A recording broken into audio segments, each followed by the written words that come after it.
पिछले भाग में आपने देखा कि सुषमा अपने पति के साथ एक किराए के मकान में रहती थी।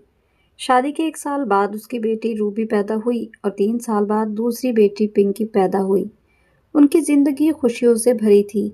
हालांकि सुषमा का पति धर्मेंद्र मजदूरी करता था और एक गांव में उसकी माँ और बहनें भी थीं। उस अकेले पर 2 परिवारों की जिम्मेदारी थी, लेकिन फिर भी वह खुश थे। पर अचानक ही उनकी खुशियों को नजर लग गई थी। जब सुषमा की बड़ी बेटी 10 साल की हुई, तो अचानक एक हादसे में धर्मेंद्र की मौत हो गई। सुषमा के माता पिता भी इस दुनिया में नहीं थे। अपना और अपनी बेटियों का पेट पालने के लिए उसे अपनी पड़ोसन से मदद मांगी, तो उसने एक घर में सुषमा को काम पर लगवा दिया था। उसकी मालकिन बहुत अच्छी थी, बहुत दयालु थी। उन्होंने सुषमा की बहुत मदद की थी। लेकिन सुषमा को अपनी बेटियां अपनी एक दूसरी पड़ोसन के घर पर छोड़कर जानी पड़ती थी। अचानक सुषमा ने महसूस किया कि कुछ दिनों से उसकी दोनों बेटियां सूखती चली जा रही हैं। उसने डॉक्टर और हकीम को भी दिखाया, लेकिन कोई बीमारी पता नहीं चल सकी। बेटियां इतनी ज्यादा कमजोर हो गई थी, सुषमा को समझ नहीं आ रहा था कि आखिर उसकी बेटियों को हुआ क्या है। मालकिन का कहना था कि उन्होंने अपने पिता की मौत और तुमसे जुदाई का सदमा लिया है, इसीलिए वह कमजोर हो गई हैं। लेकिन सुषमा का दिल घबराया हुआ था। उसे कुछ और ही मामला लग रहा था। डॉक्टर का कहना था कि अब आगे देखिए।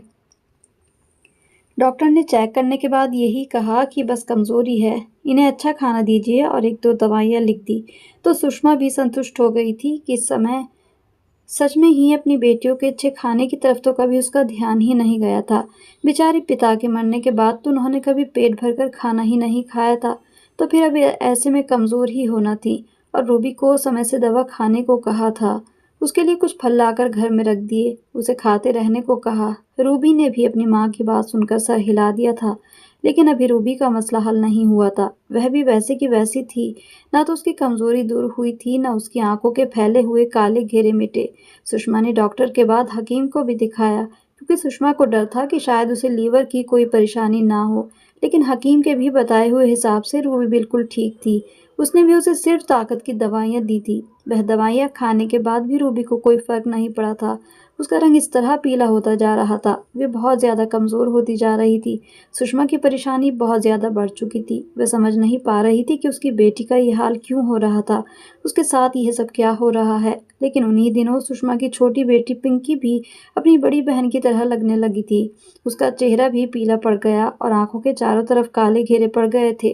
पिंकी का चेहरा भी मुरझा गया और वह भी एकदम बहुत कमजोर होती जा रही थी। सुषमा उन दोनों ही को देखकर परेशान रहने लगी थी। उसका काम पर भी असर पड़ने लगा था। हालांकि उसने मालकिन से 1-2 दिन की छुट्टियां लीं और घर पर रहकर उन पर ध्यान दिया, लेकिन न जाने क्या बात थी, वह दोनों ठीक होने का नाम ही नहीं ले रही थी। ना तो उनका रंग का पीलापन खत्म हो रहा था, ना ही उनकी आंखों के काले घेरे खत्म हो रहे थे, बल्कि वह पहले से ज्यादा कमजोर होती जा रही थी। और जितनी तेजी से वह दोनों अपनी सेहत गंवा रही थी, उसे डर था कि कहीं उन्हें कुछ हो न जाए, कहीं मेरे हाथों से मेरी बच्चियां निकल ना जाएं। यही सोचते सोचते सुषमा बहुत ज्यादा परेशान थी और बहुत ज्यादा घबराई हुई थी। धर्मेंद्र को खोने के बाद अब वह अपनी बेटियों को नहीं खोना चाहती थी। हालांकि उसने डॉक्टर और हकीम बदलकर देख लिया था, लेकिन कोई फर्क नहीं पड़ रहा था। सुषमा समझ नहीं पा रही थी और इस उलझन में उसे अपनी तबीयत कुछ खराब रहने लगी थी। मालकिन के घर पर भी जब 1-2 गलतियां करने के बाद मालकिन ने उसे डांटा, तो उसकी आंखों में एकदम से आंसू भर आए थे। तभी मालकिन ने उससे पूछा, क्या बात है सुषमा, आजकल तुम परेशान दिखाई देती हो। तुम्हारा ध्यान कहाँ रहता है? तुम काम की तरफ भी ध्यान नहीं दे रही हो। कोई परेशानी है तो बताओ। मालकिन का यह पूछना था कि सुषमा एकदम फूट फूट कर रोने लगी। और तभी मालकिन को अपनी बेटियों के बारे में सब कुछ बता दिया, जिसे सुनकर वह भी परेशान सी हो गई और कहने लगी, मेरे ख्याल में बच्चों ने तुम्हारी जुदाई का भी सदमा लिया है, क्योंकि तुम्हारे पति के मरने के बाद वह हर समय तुम्हारे करीब रहती थी। शायद अपने पिता का दुख और तुम्हारी जुदाई का सदमा उन्हें इस तरह बेहाल कर रहा। तुम ऐसा करो, 2-3 दिन की छुट्टी ले लो और घर पर रहकर अपनी बेटियों का ध्यान रखो। इस तरह कुछ दिनों में उनकी तबीयत भी बहल जाएगी और वैसे भी जल्दी ही क्वार्टर बन जाएगा, तो फिर तुम अपनी बेटियों को यहीं पर ले आना। फिर मुश्किल नहीं होगी, बेटियां तुम्हारी नज़रों के सामने ही रहेंगी। मालकिन की बात सुनकर सुषमा ने एहसान भरी नज़रों से उन्हें देखा और उनका शुक्रिया अदा करते हुए समय से पहले ही घर की तरफ निकल आई थी, क्योंकि आज मालकिन ने जल्दी छुट्टी दे दी थी। वैसे तो उसे घर आते-आते शाम ढल जाती थी, लेकिन अभी दोपहर बाद ही का समय था, इसीलिए उसने रास्ते में से कुछ फल और दूध लिया और घर पर चली आई। उसका इरादा था कि आज वह अपने बच्चों को ज़्यादा से ज़्यादा समय देगी और अपने हाथों से फल काटकर उन्हें खिलाएगी। लेकिन जैसे ही वह सरिता के दरवाजे पर पहुंची, तो सामने दिखाई देने वाले नज़ारे ने उसके पैरों तले ज़मीन निकाल दी। वह सोच भी नहीं सकती थी कि ऐसा भी कुछ हो सकता है। सामने उसकी दोनों बेटियां बड़ी डरी सहमी खड़ी हुई थी, जबकि सरिता का बेटा उनके ऊपर चिल्ला रहा था। वह उन्हें मार भी रहा था। अपनी बेटियों की ये हालत देखकर उसका दिल एकदम काँप कर रह गया था और उसके हाथ से फ्रूट और दूध का शॉपर गिर गया था। उसने एकदम भागकर आगे बढ़ना चाहा, लेकिन उसके दिमाग में कुछ आया और वह एकदम से रुक गई। वह एक माँ थी और अपनी बेटियों पर होता हुआ ज़ुल्म उससे सहन नहीं हो रहा था, लेकिन कुछ सोचकर वह वहीं से वापस हो गई। जल्दी से वहाँ से निकली और उसने अपने फ़ोन से सरिता को फ़ोन मिलाया था।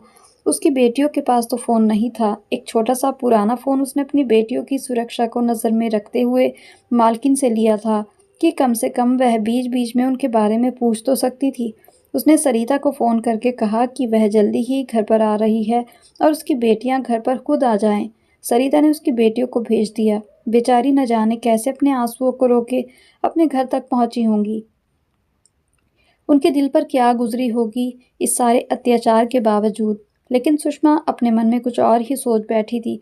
उसने जो कुछ देखा था, सारी सच्चाई उनके सामने खुलकर आ गई थी।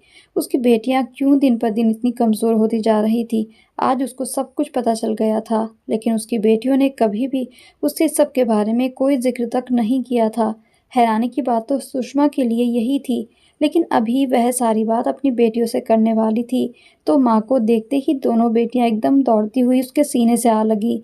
कुछ देर सांस लेने के बाद सुषमा ने अपनी दोनों बेटियों से पूछा, आज तुम मुझे सच-सच बताओगी, सरिता का बेटा तुम्हें क्यों मार रहा था? यह सुनकर दोनों बेटियां चौंक गईं कि उनकी माँ को यह सब कैसे पता चल गया। तो सरिता ने बात को राज नहीं रखा और उन दोनों को बता दिया कि उसने अपनी आंखों से सब कुछ देख लिया है। तब रूबी रोते हुए कहने लगी कि माँ, हम आपको पहले ही ये सब कुछ बता देना चाहते थे, लेकिन सिर्फ आपके काम पर जाने की वजह से नहीं बताया। अगर हम आपको इस बारे में बताते तो फिर आप काम पर ना जा पाती और घर चलाना मुश्किल हो जाता। जैसे-तैसे हम तो अपना समय गुजार ही रहे थे। हमने सोचा था ये समय गुजर जाएगा और आपकी मालकिन आपको रहने के लिए कमरा दे देंगी, तब हम यह सब सह लेंगे। रूबी ने रोते हुए अपनी माँ से कहा। तो सुषमा ने घबराहट में अपनी बेटी से कहा, मुझे सब कुछ खुलकर बताओ, ये क्या मामला है और कब से हो रहा है? अपनी माँ की घबराहट महसूस करके रूबी ने बताया, माँ, जब से आप हमें सरिता आंटी के घर छोड़कर गई थी, तो शुरू के 2-3 दिन तो उन्होंने भी हमारा बहुत ख्याल रखा, लेकिन उसके बाद उनका बेटा अक्सर नीचे आने लगा और वह बार-बार मुझसे बातें करने की कोशिश करता और आते-जाते परेशान करता और छेड़ता था। कई बार हम दोनों ने सरिता आंटी से उसकी शिकायत की, तो वह कहने लगी, बेटा, उसकी तो मजाक करने की आदत है, तुम उसकी मजाक का बुरा मत मानो, वह तो वैसे ही कर रहा है। वह ज़रा अपनी बीवी की वजह से टेंशन में रहता है, इसीलिए दिल बहलाने के लिए वह तुम्हारे साथ ज़रा हंसी मजाक कर लेता है। सरिता आंटी की बात पर हम दोनों चुप हो गए और हालात को देखते हुए भी हमें चुप रहना ही सही समझा, लेकिन उनका बेटा दिन ब दिन अपनी हद से बाहर होता जा रहा था। एक दिन जब उसने मेरा हाथ पकड़ लिया तो मैंने चिल्लाना शुरू कर दिया। मेरा चिल्लाना सुनकर उसकी पत्नी नीचे आ गई और उसके मुंह पर एक जोरदार तमाचा दे मारा। उसके बाद उन दोनों में खूब झगड़ा हुआ और उसकी पत्नी कहने लगी कि अब तक तो मैं तुम्हारी बुरी आदतों की वजह से ही परेशान थी, लेकिन अब तो तुम चरित्रहीन भी साबित हो चुके हो। मैं तुम्हारे साथ बिल्कुल भी नहीं रह सकती। और फिर वह घर छोड़कर चली गई। इन सारे हालात में हम बहुत ज़्यादा टेंशन में थे, लेकिन पिंकी ने भी मुझे मना कर दिया था और सरिता आंटी ने भी हमें कहा था कि आपसे कुछ भी ना कहें, आप खामखा परेशान हो जाएंगी। इसीलिए मैं चुप रहना ही ठीक समझा। सरिता आंटी की बहू के चले जाने पर अब उनका बेटा हर समय हमारे सर पर सवार रहने लगा। अब तो उसे पत्नी के चले जाने के बाद और भी आज़ादी मिल गई थी। उसे अब किसी का भी डर नहीं था। अपनी माँ से तो वह डरता ही नहीं था। अब उसने हमें सताने के लिए एक नया तरीका ढूंढा था। वह बार बार अपने कामों के लिए हमें आवाज़ लगाता, अपनी मर्जी से हमसे काम करवाता था और जानबूझकर गंद फैला देता था और हमें सफाई करने के लिए आवाज़ लगाता। हम ज़रा भी इनकार करते तो वह हमें पीटना शुरू कर देता। अगर हम आंटी से यह सब कुछ कहते तो वह हमें ही चुप रहने को कहती कि चुपचाप उसके काम कर दिया करो, फिर वह तुम्हें कुछ नहीं कहेगा। हम यह सब कुछ सहन कर रहे थे सिर्फ और सिर्फ इसी वजह से कि आपको कोई परेशानी ना हो और हमारी वजह से परेशान होकर कहीं आप काम ना छोड़ दो। इन हालात ने हम दोनों को तोड़ कर रख दिया था और इसी टेंशन में हम दोनों बहनें कोई बीमारी ना होने के बावजूद अंदर ही अंदर खोखली होती जा रही थी। सरिता आंटी अपने बेटे के डर के नाम पर हमें सारा दिन कुछ खाने के लिए भी नहीं देती थी, इसीलिए हम दोनों की ये हालत हो गई। अपनी बेटी के मुंह से ये सारी बात सुनकर सुषमा एकदम से हैरान और शौक की हालत में खड़ी रह गई। वह यही सोच रही थी कि इतना कुछ हो गया मेरी बेटियों के साथ और मुझे कुछ पता ही न चला। मैं कैसी माँ थी जो ये समझ ही न पाई कि मेरी बेटियां किस तकलीफ से गुजर रही हैं। सुषमा ने अपना सर पकड़ लिया और खुद को रो रो कर बेहाल कर लिया था। उसकी दोनों बेटियां अपनी माँ को चुप करवा रही थी, लेकिन वह कैसे चुप होती। वह तो पछतावे की आग में जल रही थी कि उसने अपनी बेटियों को ऐसे हाथों में सौंप दिया था जहां उनके साथ इतना कुछ अत्याचार हो गया। सुषमा बार बार इस ख्याल से भी कांप जाती थी कि अगर मेरी बेटियों की इज्जत को कोई नुकसान पहुंच जाता तो फिर इसका जिम्मेदार कौन होता। सबके लिए वह खुद को दोषी करार दे रही थी। मेरे अलावा मेरी बेटियों की जिम्मेदारी और किसकी थी। मैं सोच नहीं सकती थी कि जिंदगी मुझसे इतना बड़ा इम्तहान भी लेगी, लेकिन अब सुषमा ने फैसला कर लिया था कि उसे आगे क्या करना है। अगले 2 दिन उसने काम से छुट्टी की और एक एक पल अपनी बेटियों के साथ गुजारा। इन 2 दिनों में उसने हर एक बात को बड़ी बारीकी से अपनी बेटियों से पूछा था। उसने सोच लिया था कि वह अब कभी भी अपनी बेटियों को अकेला नहीं छोड़ेगी। कुछ भी हो जाए वह उन्हें अपने साथ रखेगी। अगले दिन जब वह काम पर गई तो अपनी बेटियों से कहा कि अंदर से अच्छी तरह से दरवाज़ा बंद कर लो और किसी के खटखटाने पर बिल्कुल भी दरवाज़ा ना खोलना। उन्हें अच्छी तरह से समझाकर वह अपनी मालकिन के पास पहुंची। उसकी मालकिन दयालु तो थी ही और समझदार भी बहुत ज़्यादा थी।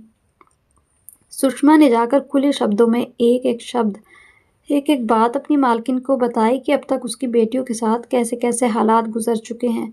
मालकिन ने सुषमा से कहा कि सुषमा, तुम परेशान ना हो, क्वार्टर का काम जल्दी ही पूरा करवाती हूँ। बस जैसे ही काम पूरा होता है तुम अपनी बेटियों को लेकर यहाँ पर आ जाना। यह सुनकर सुषमा को थोड़ी तसल्ली तो हुई थी, लेकिन फिर भी उसकी बेचैनी खत्म होने का नाम नहीं ले रही थी। शाम को जब सुषमा घर आने लगी तो उसके मालकिन ने उसे रोककर उससे कुछ बात की और कहा कि मेरी एक बात मानो, अगर तुम्हें समझ में आए तो तुम अपनी बेटियों को कल फिर वहीं पर भेजो। यह सुनते ही सुषमा के तो पैरों तले ज़मीन निकल गई। उसके मुंह से एकदम निकला, ये क्या कह रही हैं मालकिन? मैं उस नर्क में अपनी बेटियों को कैसे भेज सकती हूँ भला? मालकिन ने नरमी से कहा, मैं समझ सकती हूँ, ये तुम्हारे लिए नामुमकिन बात है, लेकिन पहले मेरी बात को पूरी सुनो, उसके बाद जो तुम चाहोगी वही करना। मालकिन ने कुछ बातें सुषमा को समझाईं तो सुषमा मान गई थी। सुषमा की मालकिन ने उसे कुछ पैसे भी दिए कि घर में इससे कुछ दूध और फल अपनी बेटियों के लिए ले आना। मालकिन की मेहरबानी पर सुषमा की आंखों में आंसू भर आए। वह अपनी मालकिन के पैरों में गिर गई तो मालकिन ने उसे उठाया। सुषमा रोते हुए कहने लगी, मालकिन, आपने जो मेरी मदद की है, जो मुझे हिम्मत दी है, जैसा मेरी परेशानी को समझा है, मैं ये सारे एहसान आपके कभी चुका नहीं पाऊंगी। मैं सोच भी नहीं सकती थी कि आप मेरी इतनी मदद करेंगी। मालकिन को दुआएं देती हुई वह घर पर आ गई। आकर दरवाज़ा खटखटाया तो पहले बेटी को आवाज़ दी, तब जाकर बेटी ने दरवाज़ा खोला। आज सुषमा को कोई चिंता नहीं थी क्योंकि उसे यकीन हो चुका था कि अब बहुत जल्दी ही वह इस किराए के मकान से उसकी जान छूट जाएगी और वह अपनी मालकिन के दिए हुए क्वार्टर में रहने लगेगी। उसके बाद बेटियों को खाना खिलाकर उसने बेटियों से बात की और उन्हें कहा कि बेटी, मेरी बात तुम दोनों बड़े ध्यान से सुनो। जो कुछ मैं तुमसे कहने जा रही हूँ उस पर तुम्हें घबराना नहीं है, बल्कि पूरी हिम्मत के साथ इस काम को पूरा करना है। सुषमा ने कहा कि कल मैं काम पर नहीं जाऊंगी, लेकिन तुम दोनों को सरिता आंटी के घर जाना है और उनका यही बताना कि मेरी माँ को काम पर गई हुई हैं और उनसे कुछ नहीं बताना कि मैं ये सब कुछ जानती हूँ। उसके बाद आगे भी बहुत सी बातें सुषमा ने अपनी बेटियों को समझाई थी। फिर अगले दिन दोनों बेटियों को सुषमा सरिता के घर भेजने लगी। दोनों बेटियां बहुत घबराई हुई थी, लेकिन सुषमा ने कहा कि बस आज ही के लिए तुम्हें जाना है, कल से बिल्कुल नहीं भेजूंगी। सरिता दीदी और उनके बेटे ने जो हम पर एहसान किया है, उसका कर्ज भी तो हमें उन्हें लौटाना होगा ना। दोनों बेटियों ने हाँ में सिर हिलाया और दोनों बेटियां सरिता के घर जा पहुंची। जाते ही दोनों ने घर की साफ सफाई की, बर्तन मांजे। सरिता आराम से अपने बिस्तर पर बैठी हुई थी और दोनों बेटियां साथ मिलकर कपड़े धो रही थी। तभी सरिता का बेटा वहां पर आ गया और अपने कमरे की चादर बदलने को बोला। वह दोनों जान चुकी थी कि इसे अब फिर कुछ शरारत सूझी है, ये कुछ ना कुछ फिर गड़बड़ करने वाला है। तभी छोटी बहन पिंकी चादर बदलने कमरे में आई तो सरिता का बेटा वहीं मौजूद था। उसने जानबूझकर सिगरेट पीकर कमरे में फेंकी हुई थी, जबकि इससे पहले वह दोनों उसके कमरे को साफ कर चुकी थी। सरिता के बेटे ने अपनी मैली शर्ट उतारकर पिंकी के मुंह पर दे मारी थी। इस पर पिंकी ने उसकी शर्ट को दूर फेंकते हुए उससे बहस करनी शुरू कर दी। तो सरिता के बेटे ने पास रखी बेल्ट उठाई और पिंकी को मारने के लिए जैसे ही आगे बढ़ा तो पीछे से किसी ने उसका हाथ पकड़ लिया। ये और कोई नहीं था बल्कि खुद सुषमा ही थी। सुषमा को देखकर सरिता के बेटे की आंखें फटी की फटी रह गईं। सिर्फ सुषमा ही नहीं बल्कि उसके साथ पुलिस इंस्पेक्टर भी खड़ा था, जिसने सरिता के बेटे को हाथ में हथकड़ी डाली और उसको खींच कर ले जाने लगा। रास्ते में सरिता उनके आगे हाथ जोड़कर कहने लगी, मेरे बेटे को क्यों ले जा रहे हैं? उसकी गलती तो बताइए। तो पुलिस इंस्पेक्टर ने कहा कि फ़ोन में सारी वीडियो रिकॉर्ड हो चुकी है, आप खुद ही देख लीजिए। और अगर तब भी समझ में ना आए तो हम आपको भी लिए चलते हैं, थाने में जाकर सब समझा देंगे। पुलिस इंस्पेक्टर ये कहते हुए सरिता के बेटे को खींचता हुआ वहां से ले गया और थाने में जाकर उनकी जान जमकर पिटाई की गई। सुषमा को देखकर सरिता की आंखों में आंसू आ गए। वह कहने लगी, सुषमा, मैं तो तुमसे माफ़ी भी मांगने के काबिल नहीं हूँ। उनकी ये बात सुनकर सुषमा ने नफरत से उसकी तरफ से को देखा और बोली, आपने मेरी बेटियों के साथ अच्छा नहीं किया। आपकी नाक के नीचे ये सब कुछ होता रहा और आपने अपने बेटे को रोकने तक की कोशिश नहीं की। मैंने तो अपनी बेटियां आपको एक अमानत की तरह दी थी, जिसका आपने ख्याल ही नहीं रखा। अगर उस दिन मैं जल्दी काम से वापस ना आती तो मुझे तो पता ही ना चल पाता कि मेरी बेटियों के साथ इस घर में क्या कुछ हो रहा है। सुषमा ने रोते हुए सरिता से कहा तो सरिता भी रोने लगी, कहने लगी, हाँ, शायद मुझे भी तेरी बेटियों की हाय लग गई है। पहले वह अपनी पत्नी के साथ मारपीट करता था, अब वह मुझ पर भी हाथ उठाता है। सुषमा ने सरिता से कहा कि अगर आपने अपने बेटे की परवरिश अच्छे तरीके से की होती, उसे औरत की इज्जत करना सिखाई होती, तो आज शायद ये सब कुछ ना होता। ये कहते हुए सुषमा अपनी बेटियों को लेकर चली आई। वह यही सोच रही थी कि सरिता अपना बोया हुआ ही काट रही है। उसके बाद उसने अपने घर आकर अपनी मालकिन को फ़ोन किया। आज सुषमा बहुत खुश थी। यह सब कुछ उसकी मालकिन की कारण ही हो पाया था। उसकी मालकिन के पति पुलिस इंस्पेक्टर ही थे। जब सुषमा ने अपनी मालकिन से अपनी बेटियों पर हुए अत्याचार के बारे में बताया था, तो ये सुनकर सुषमा की मालकिन को भी बहुत ज़्यादा गुस्सा आया था, क्योंकि वह समाज में औरतों पर होने वाले अत्याचार के बहुत ज़्यादा खिलाफ थी। न सिर्फ औरतों पर, बल्कि किसी भी इंसान पर दूसरा इंसान जब जुल्म करता है, तो ये एक अपराध है, एक गुनाह। तभी उन्होंने सुषमा को अपनी बेटियों को वहाँ दोबारा भेजने के लिए कहा था, क्योंकि इस समय उन्होंने अपने पति को फ़ोन करके इस बारे में बात की थी और अपने पति के द्वारा सरिता के बेटे को पकड़वाया था, ताकि ज़िंदगी में आगे कभी वह किसी और दूसरे गरीब, लाचार और बेबस पर जुल्म ना कर सके।